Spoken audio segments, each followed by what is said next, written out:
What's up, y'all? Yeah, spot I'm chilling at. Need to change their holiday motif because Christmas is over. But good morning, afternoon, evening, whenever you're watching this video. Let's rap again about our spending $500 a year on groceries. I hope you guys have been able to see the pictures of the meals that I've been able to make. A lot of it has been a combination of what I've purchased and what I've scavenged. The key is not trying to have a be-all, end-all food supply for $500. The key is to have the staple items that you need for $500, and then using other skills to augment that food supply to make those staples stretch. So, without further ado, I pray right now in the name of Jesus that everything that you need, if you're in a position of need, is being provided for you. Every video is going to have some type of prayer in it. So if you don't like it, you can not watch. But I think this will help you though. So peep this. The things, this is going to be our subject. The things that are most important are not sexy. I'm going to let this sink in. The things that are not that are the most important are not sexy. So how do we save money on our food supply? I could have this whole spread put out on a table for you. I have other videos that show you exactly what food to purchase. My Living Comfortably Without Utilities video, the food selection list is the exact same list. And even the How to Start Over video number 5 on food, exact same list. Why? Because these foods work. It's nothing hard. Now, how do we make this look? How do we make this work? It's called having a schedule. Having a schedule and thinking about, instead of thinking about what I'm gonna eat, and having meals do multi-purpose things. So, number one, let's say our core food items within our groups, right? We got to do carbohydrates, proteins, fats, sugars, vitamins and minerals. Those 5, and water, which should be free. If we are looking at those 5 areas, let's make a meal plan on how we're going to do that. So in the morning, for me, my core grain is rice. I do half white, half brown.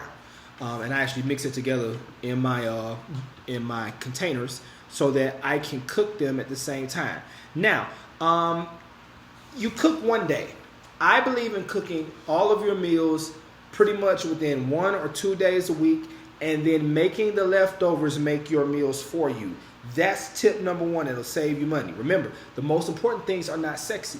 Take rice, get a wok, or get a large stock pot or whatever you use to cook your rice in, and cook more than enough. Cook several cups of rice at one time. What I do is I personally take a full stock pot and I make rice. And I separate separate that cooked rice into 6 different containers, 5 or 6 different containers. And those containers, 3 of them go in the freezer, 3 of them go in the refrigerator. Why? Because I can split each of those containers into a breakfast portion and a dinner portion. Rice is so versatile. You can do stir fries with it. You can do, the Asian fried rice. You can do what we call jewel rice in the South, where you take onions and peppers and celery, and you can make a jambalaya type dish out of it. Rice does a lot. You can have rice with, I do cinnamon, brown sugar, and butter and milk. And that's a breakfast food for me, or cinnamon, brown sugar, and milk. That's a breakfast food for me. I'm moving fast because got a lot to talk about. But the key is to take that staple grain and make enough of it to stretch the entire week. Have some of it in a short-term storage, cooked. So that, for example, and if it's cooked and it's already in containers, you're able, as you're going to work, throw the container in your lunch bag, or backpack, as I have my fiance carry. You keep that in your lunch pack, drop it in the refrigerator at work, or if you don't have a refrigerator at work, you take the frozen one, and by the time it's time to eat lunch, you pop it in the microwave, it's good. Small things like that. Secondarily, meal planning. Say on Sunday or Saturday, whenever you do your big bulk cooking, let's say you cook chicken. You get chicken leg quarters out of your little splurge money. You take chicken leg quarters, cook half of it, and braise half of it. Braising means just take a little oil and just browning it lightly. Throw some of it in the crock pot, because that chicken or that meat, whatever meat you choose to use, will stretch that entire week. So off of just that one crock pot of chicken or meat, whatever meat you choose to cook, and this one big container of rice, you've already made, you've already made 8 to 10 different types of meals. Let's say we got chicken leg quarters in the crock pot. Once they're done cooking, I can make fajitas, I can make stir fries, I can make stew, I can make soup. I can take that same shredded chicken and make gravy and have chicken and rice with gravy. All of these meals are already done day one. And because you're freezing part of it and refrigerating it, part of it, what's happening is that you already have everything done in one day. One, you saved yourself time. Two, you saved yourself money. Now, everybody's eating preferences and dietary needs are different. Again, this is not medical advice. This is just for entertainment purposes. So the key is this: use your own creativity. Take the foods that you already eat and do something with it. Get you a crock pot. Crock pots, I've scavenged crock pots for as low as $3 at rummage sales or less. Get you a couple of crock pots. You can get a couple of different meals set up where your whole family can eat the whole week. Also, there's a third variant that we need to talk about.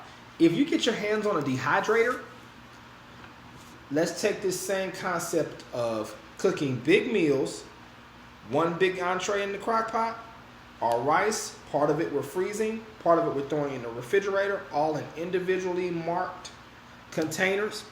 If you make something like chili, or you make a noodle dish, or you make a rice dish out of anything that we've discussed so far, take some of it and put it on the dehydrator. While your crock pot is going for 24 hours, let your dehydrator go for 24 hours.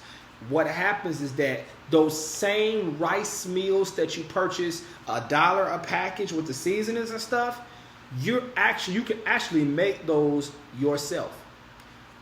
I take pieces of cut up chicken, I take pieces of rice, pieces of vegetables, and I will make a stir fry. I'll drain all the water out of it. I'll put it on the dehydrator. While my other meals are already cooking in their own way, the dehydrator is doing work. It's a force multiplier.